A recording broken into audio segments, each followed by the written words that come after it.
Good morning, everybody. 5:45 a.m. on August 17th, 2023. Thursday, if I didn't say that already. It's early. Still having my coffee. Ask me anything. It's about to kick off. We've got a bunch of questions. I've got them pulled up. I've got a fresh cup of black coffee, and there's a fair amount of questions, so I'm not going to dilly-dally. I'll try to get through as many as I possibly can. All right, here we go. Diving right in. Most upvoted question. Okay, here we go. From Mark K. I'm curious why there isn't more twisting in the program. I would have thought this shows up a lot in everyday life, sport, tennis, golf, softball, etc., as well as being a human on planet Earth, swinging an axe, slinging kids around the pool, rummaging through boxes in the garage, etc. Why don't we train this movement pattern? So basically rotational movement patterns, which is probably, for as long as I've been doing this, one of the a classic common question. And I would say that while the question on the surface, it seems to make perfectly logical sense, which is probably why it's so common, I think it's important to take a step back and think about what most of us have probably observed with our eyes over several decades. And I'm just here to tell you, I guess the short answer is, well, the short answer is the general principle in CrossFit is that if you have the ability to resist rotation in your midline, to resist degradation, if you have the ability, while great forces, whether it's a power clean, a heavy deadlift, a back squat, whatever it is, those forces are trying to cave in your midline, to compromise and have you lose some stability. And if you have the ability to resist those forces during fatigue and actually keep your spine from rotating and from collapsing, that is the far more difficult of the two endeavors. And therefore, if you need to or choose to rotate your spine and give in to that rotation, that you won't find it anywhere near as difficult, and you will find yourself very capable and up to the task, even though it's not something that you do on a daily basis. That's the general oversimplified answer regarding the methodology. And I guess my simple answer is, since doing this since 2005 anyway, so 18 years or so, it's kind of held up to be really true. I guess, to be quite honest with you, I've seen CrossFitters who don't do, a lot of Russian twists or, whatever it happens to be, rotational movements, and then they just go and do their sport and they crush the softball and have no problem doing the whatever it is that it happens to be, and they excel and do just fine. And probably because is CrossFit being their strength and conditioning program to strengthen that midline, to give them profoundly explosive capacity in their posterior chain to dynamically open their hips and generate power. And then they go to their sport and they take batting practice or swing the tennis racket or do whatever it is, and they get to practice their sport-specific movement in that with this strong, capable body that they've developed during their strength and conditioning program. I've just never seen any issues in it in any way, shape, or form. And I've never seen, literally never. There's not too many times I can use the word never. I've never seen it hold anyone back, ever, in almost 2 decades. I've never seen anyone, just, not to be silly, but to give the answers that you just said, they're like, I've worked myself up to a 400-pound back squat. I can knock out 150 burpees as fast as you want. Got myself an 8-minute and 30-second Helen, 20 rounds of Cindy, and I can't chop wood. I can't swing an axe. I just can't do it. I've never, again, not being silly, I've just never, ever in my entire life seen that happen. So it's been my personal opinion anyway that the general things that were said regarding those sort of movements and the methodology and why we train stabilization, if you train stabilization, you'll have the ability to do those other things, but it wouldn't happen the other way around. That's generally how it's been played out for me. But that being said, I'm a fan of freedom. And so if you feel that you want to throw some of those in a few times a week, you like to do a little bit of rotational trunk work, You're not going to have any barking at you from me. Have an absolute blast.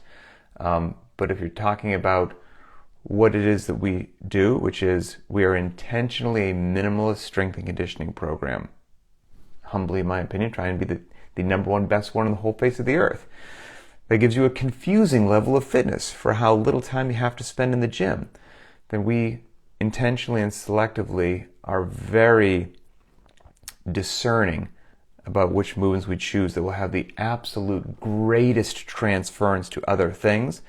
And I think that's where we are. Now, if you want to add to that, by all means, you're good to go, but I don't think it's necessary for most people with the precious time that they spend in the gym.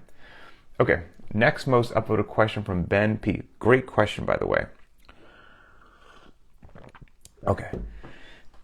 Is the NEO, which is the no equipment option, just body weight, yourself and planet Earth, sufficient to get as fit as one would with equipment, or is it mostly an option when traveling or away from equipment? I ask because it seems like a lot of days the no equipment option is less work and it may not include a certain stimulus that other options do. For example, the no equipment option on August 12th was 5 rounds of 30 push-ups, 40 sit-ups, and 50 air squats, while the other options include a pulling movement like bar muscle-ups or pull-ups or ring rows, etc., etc. Great question. So, while I can sometimes be long-winded, I will try to not be long-winded here with the very first part of your question. Is the no equipment option sufficient to get as fit as one would with equipment, or is it mostly an option when traveling or away from equipment? No. You will not get as fit with the no equipment option than if you had access to equipment. I think that's very fair to say that there is an amazing thing which occurs with the body with regards to strength and conditioning if you have the opportunity to expose yourself to external loading. It is a wonderful, wonderful thing that is really tough to replicate, profoundly tough to replicate. And if that wasn't the case, then the primary workout of the day would be the no equipment option, and then the other options would have loading because you'd get the most bang for your buck out of the one that didn't have loading, but that's not the case. And also the same is true with dumbbells. Can you get amazingly fit with dumbbells if you don't have a barbell? Ferociously fit. Fit enough to handle anything that you want on planet Earth? Yes, you absolutely can. Will you get probably fitter if you do have access to a barbell and plates? Yes, that's also true. So it's just one of those, what do you have available? And then you look at the options that you have available and you craft the best workout possible for those options and equipment and time domains that the people have available. And with regards to the no equipment option, there are some things, if we're talking about truly no equipment, zilch, zero, you've got flat earth and nothing else. And that's what I assume with the no equipment option. You've got nothing. Not a box, not a jump rope, nothing. There are some movements that are really tough to replicate. For example, like the one that you mentioned, what you get out of a pull-up bar is so tough to replicate without a pull-up bar. Now, maybe you do ring rows or something like that, but that upper body pulling, it's very difficult to do just your body and gravity earth of that. Now, there are some things that you could do. The name escapes me at this point in time, but you could, think about those old school ab wheels, which by the way are really hard. You could get on your knees and your feet and you've got that wheel with the two handles and you roll out and you kind of go back and forth on that thing, scissoring your upper body there. Those are very difficult. You can do, and you'll find that not only works the midline, but if you're bringing your arms back down as well, that bringing the arms back down is really difficult on the lats. It's a great lat movement as well. You could mimic something like that on the no equipment option, but you wouldn't be able to do it just sliding your hands across planet Earth or the floor. Most of the time your hands wouldn't slide. You'd need to put them on something that is that would slide a little bit, and you could mimic that kind of a pulling action and get some good work in for the lats. But It's clunky. It wouldn't work all the time depending upon the surface that somebody has. You'd have to have this right piece of gear, etc., etc. So on something like you don't have access to a pull-up bar, yeah, it's profoundly tough to not have a pull-up bar and have a no equipment option. So that's something like in that instance you gave, correct. That pulling stimulus wasn't there. And that workout was, hey, couldn't get to the gym today, didn't have access to dumbbells, didn't have whatever. What do you got? And you're going to get in a ton of fitness with that no equipment option. Now, if you had even just dumbbells or something else, didn't have a pull-up bar, you could do a bent over row if you found something that had some good weight to it, or you could even get yourself inverted under a table or something like that. People have got or a park bench, whatever it happens to be. People have gotten creative with doing a row in that sort of a manner. But again, that assumes you're using some sort of an object, and this is literally the no equipment option, zilch, zero. And so yes, it would be great if you had access to dumbbells, pull-up bar, barbell, things like that, but if need be, the no equipment option, you find yourself stranded and you've got nothing, it's going to deliver the goods. And especially like CW CrossFit chimed in there that she's been doing the no equipment option for quite some time. Did she say here? Let's see, how long did she say? She's been adding it in at least one day a week. It has not ruined my pull-up or strength. So that's cool, yeah. And it's made me much more intentional. So yeah, it works quite well, but ideally you'd have something to do a pull-up there because it'd be fantastic. Okay, let's see. Next most upvoted question. Let me do a bit of scrolling, pardon me. Okay. All right, from Paul D, question about the limited equipment option, which is the dumbbell option, and specifically on heavy days, the limited equipment option can feature dumbbell lunges and Bulgarian split squats. Feels like similar movements. How are they different? What's the value of combining them in the same workout? And I think the best answer is from Lexi H, who chimed in and said, yes, both are tough, but don't forget the Bulgarian split squats make you weep and question your life choices. So, there you have it. No, they are profoundly similar. And I could arrange those days, those dumbbell option heavy days, in multiple different ways. With the dumbbells, a lot of times you're going to be doing dumbbell squats or whatnot. So when you get the opportunity to do more of a single leg unilateral sort of a deal, it's great to work in the lunges. And then to take that to a whole another level as well with the Bulgarian split squats. The Bulgarian split squats, if anyone's unfamiliar with them, they are profoundly potent. You'll probably use less loading than you believe. They will make your lower body incredibly strong, but due to how potent they are, you're not going to be able to do a large number of sets with them or reps or whatnot, because they do deliver quite a wallop. So on something like a heavy day, when we do need a bit more volume for the athlete, I'm not going to be able to get there by just adding a bunch more Bulgarian split squats. And variance is also a wonderful thing, and so I wouldn't want to just do that. So adding in something like the lunges allows me to get some more time under tension, some more single leg work for the athlete, but not just with the lunge and not just with the Bulgarian split squat, to kind of spread that workload out over the course of the entire session. And depending upon how the athlete is doing the lunge and how you are with your front leg and where your knee falls, for example, a lot of people can get more sore on their quads on lunges, and they'll probably find it's glutes and hamstrings on the Bulgarian split squat, although both work. Glutes and quads, hamstrings, quads, and glutes. But a lot of times people will find that the Bulgarian split squats will hit a bit more on the old backside, and while the lunges might hit a bit more on the quads on the front. So both of those two in the same workout are really nice to kind of cover all our bases like that. All right, let's see. Next most upvoted question. From Joseph MG. In addition to Helena, which is an upgraded Helen, which of the other tests from this year's games, including quarterfinals and semifinals, would you consider pure CrossFit? You're making a very bold assumption that I remember any of those events. So I do not remember anything from quarterfinals and semifinals. For language's sake, I would define a workout as quote-unquote pure CrossFit if it offered a level playing field where the best from each modality, sprinter, endurance, running, powerlifter, gymnast, etc., could all look at it and go, oh, that's not too bad, let's give it a shot. You know, I just yesterday, August 16th, with the games were like 10 days ago, I just yesterday looked at all the games workouts to see what they were. So I didn't know what they were until yesterday, so I'm about 10 days behind.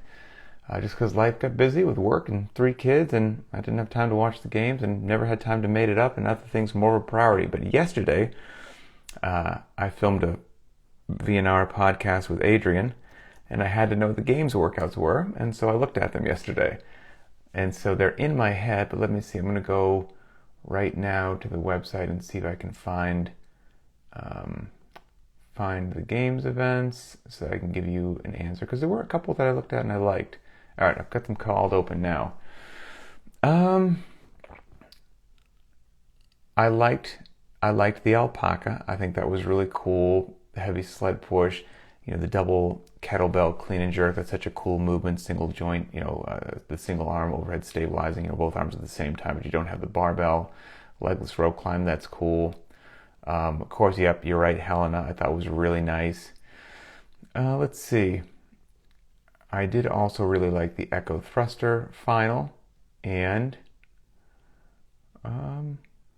the intervals thing was cool. That 2 short, sharp intervals, the burpee box jump overs, the calorie row, etc., etc. I thought those were really nice. The pig chipper looked absolutely disgusting. I mean, you've got to be strong on the pig. You've got gymnastics and a ton of interference with the chest to bars and the toes to bar. There's a big set of wall ball shots there in the middle. I'm sure you were hyperventilating like nobody's business, so I thought that was a cool one as well. Let's see. Next most upvoted question. Joseph, I'm not sure if I answered your question, but those are the workouts that I liked. Let's see.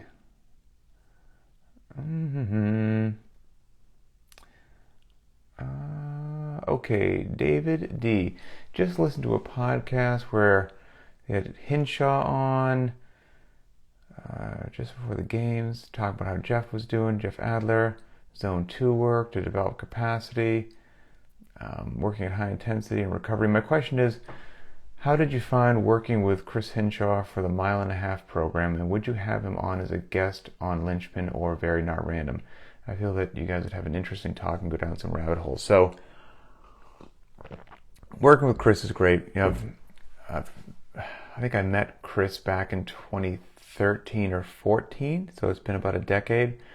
Solid dude, and I always enjoyed his take on things because I'm one of the bizarre, CrossFit athletes that I do actually like running. I'm sure it's from a military background. Maybe like's a strong word, but I certainly understand the value of it. I didn't think that a lot of people did understand the value of it.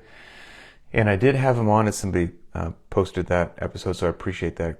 Chris Hinshaw was on Linchpin Conversations on episode 97. Fantastic episode. You should go back and check that out. And with regards to would I have him on Linchpin again or on Very Not Random? I'd certainly consider having him on Linchpin again, but I think if you listen to number 97, you'll enjoy it. And would I consider having him on Very Not Random?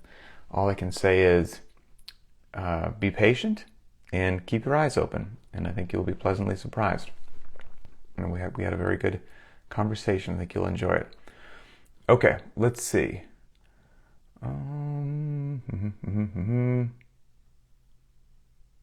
Okay, this question wasn't upvoted a lot, but I'm going to answer it. You know why? Because it's my show and I can do what I want. So, this is from Tom S., but I think this is beneficial to a lot of people. Tom says, with regards to the goal times that get posted for the workouts, is it just to, what's the point? Is it to beat everybody? Is it to just improve your time from the last time you did the workout, etc., etc.? I'm not interested in crushing times since I'm only on my 3rd week. I'm seeing very positive, noticeable physical results already after only 12 days. So first of all, Tom, very cool. Welcome. Make sure, and this applies to everybody, please make sure every Monday in the BTWB app, whatever the videos happen to be in the workout is that day. I also post another video entitled New to Linchpin, Watch This First. Please watch that.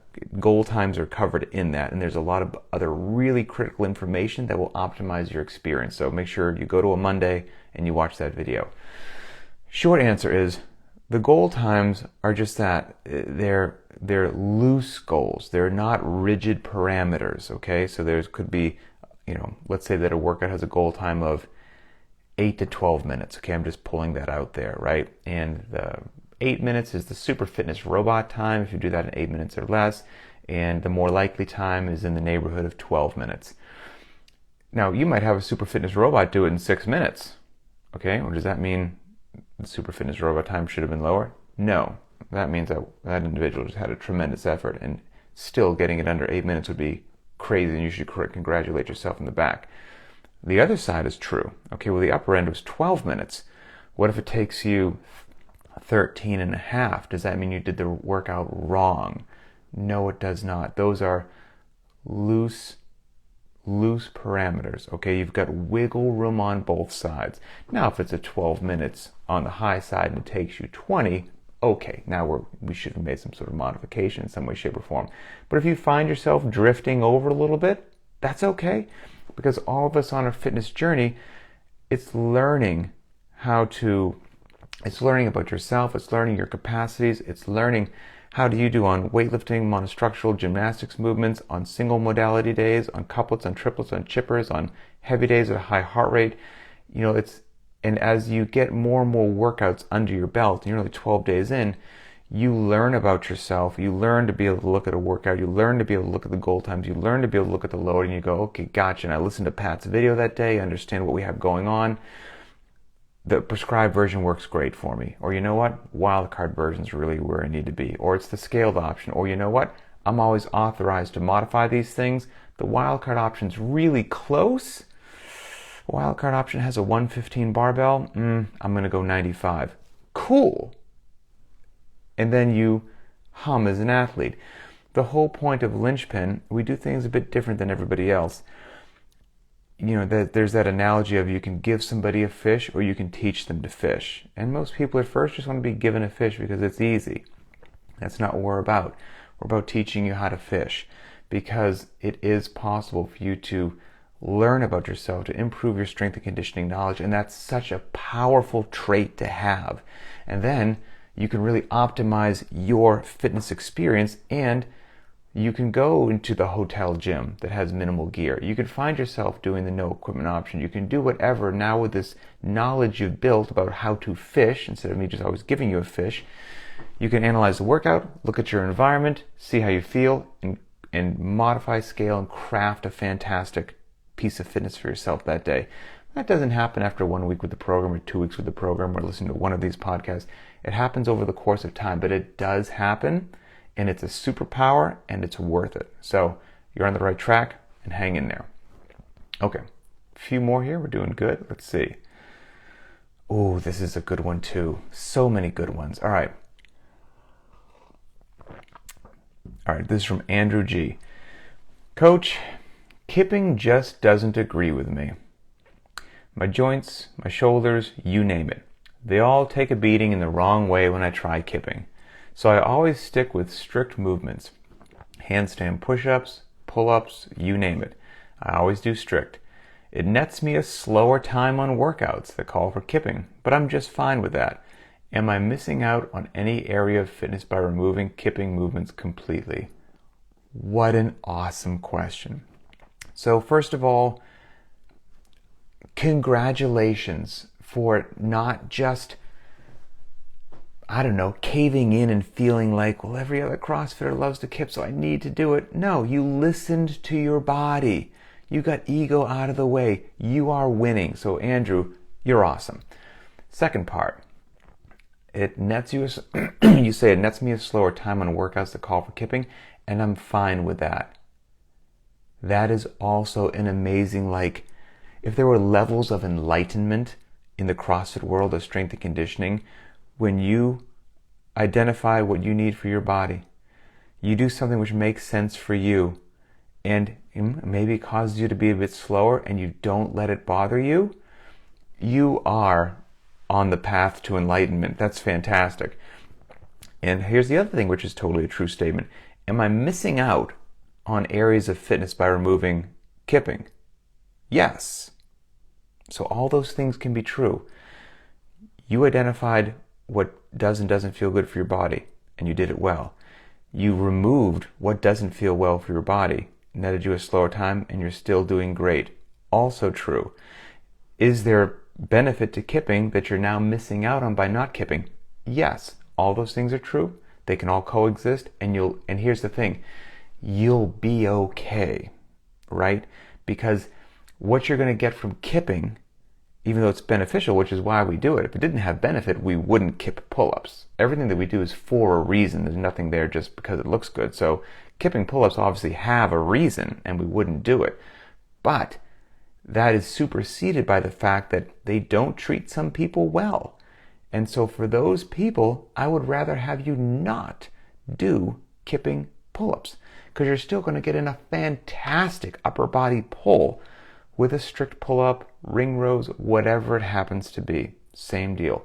But what you're going to get with a kipping pull-up, if it feels good for you, there's more than neurological components, because of the technique involved. Instead of just going straight up and down, your body has to fire in this beautiful sequence of musculature to go through the pattern of a kip, which is why a lot of people who know how to do strict pull-ups can't hop up there and just kip, because they need to learn the technique. They need to connect their brain with their body. So the coordination, agility, accuracy, balance, that's involved, those neurological components with the kipping pull-up are less so with the strict. So they're not being developed as much. You're still going to be okay. You're going to be able to do, generally speaking, more pull-ups in a smaller period of time kipping than with not kipping. So if you're going to try to get to a certain number of pull-ups, you'll get there faster with kipping. So you're going to be able to do the same amount of work faster or more amount of work in the same period of time. Well, that's more power. And so you're removing a higher power producing option from your arsenal. High power producing options have value, which is why we do them. But none of that matters if kipping doesn't treat your joints well, because you're going to want happy and healthy shoulders, back, knees, etc. as you age in life. And that's sadly what I think a lot of CrossFitters don't see. They're looking 2 inches in front of their face at what my PR is going to be next week. I'm here to tell you, as the decades creep on, these decisions matter. And living in chronic pain, for whatever reason, because you made bad decisions in the gym, is not a good way. So Andrew, you're going to be just fine. Do the strict movements. You're going to be great, and you'll be perfectly fit for life. 100% fit for life. You're going to be super. It's just like some people get to a point in time that Olympic lifts don't treat them well. Snatching doesn't treat them well. Maybe clean and jerks don't treat them well. Okay, would it be great if those could be included in your program because the Olympic lifts are so beneficial? Absolutely.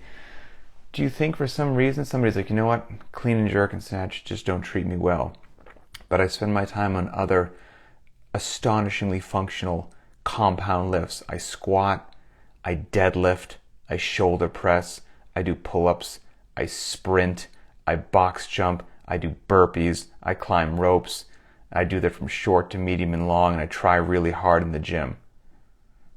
I think that person is going to be just fine on anything on the planet other than an Olympic lifting meet. So again, make the best decisions for yourself. Okay, let's see. This question didn't get upvoted at all, but I have to answer it because this person's a beast. Mason M. I work in manual labor in the heat and humidity of the Gulf Coast. Yikes. Well, this summer has been especially brutal and not in an elegant way. It has started to affect me between the ears, so I've decided I'm going to drop down to 4 workouts a week, keeping the classic heavy day, picking one short, one longer, and not avoiding my weaknesses, etc. All to ask, how would you modulate your intensity? Would it be better to go at higher intensity on the workouts that have weaknesses in them, or keep those at a moderate pace and push the wheelhouse workouts. Goal being to develop fitness and not worrying about the leaderboard. Thanks. Awesome question. First of all, God bless you for being out there just doing manual labor in the heat and humidity of the Gulf Coast. Doing that job and still working out 4 days a week, you're an animal. You're winning. Good job keeping the classic heavy day. You're doing it right. You said it started to affect you between the years, which I believe. So the fact that you're getting in 4 workouts, the fact that you're thinking about your weaknesses, you're thinking about time domains, you're covering your bases. I'm not worried about your fitness. I'm really not. You're going to be just fine. As a matter of fact, you're profoundly mentally tough. Since it's, again, challenging between the ears as well, you don't want to dread your working out. Okay? So, you're picking a workout that has your weaknesses in it. You're amazing. You've got discipline. Don't feel the need to stomp the gas on that day. Make that a moderate day. You're picking a workout that you already don't like or has your weaknesses. Make it a moderate day. No need to make it suck even more by making it an intensity day, unless you so desire. I would make your intensity day one of the days that you like, that you enjoy. Because you got a rough job, life's challenging, you're feeling the effects of all that. It's tough enough to get into the gym. Look at the workout that you really like, and you go ahead and make that a high intensity day. And if doing that keeps you feeling good, that keeps you working out more often, keeps you consistent, makes you not dread the gym, and then if every now and then this positive energy is being contagious, and you're like, you know what? I feel good. That this workout isn't exactly my wheelhouse, but I'm going to get after this one today. Cool. You'll be totally fine. Well done, my friend. Wow, very well done. Okay. All right, final question is from Alex M. Another question kind of about the games here. How do you feel about the future of CrossFit now that we have athletes coming through who have been specifically training for CrossFit from a younger age, as opposed to back when the top athletes all had real 9-to-5 jobs and came from different sporting backgrounds like football, baseball, swimming, etc.? Personally, I miss watching those athletes. It was far more interesting.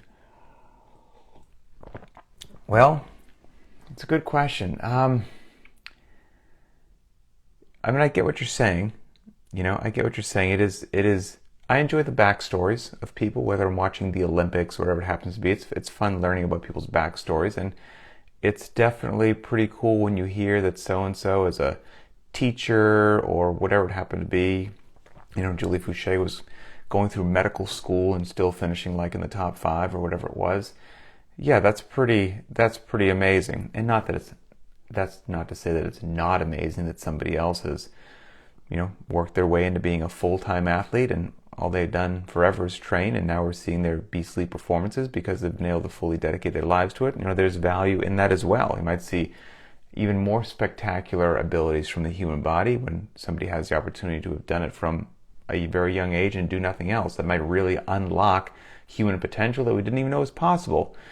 But yeah, you might miss out on some of the cool backstories to some degree.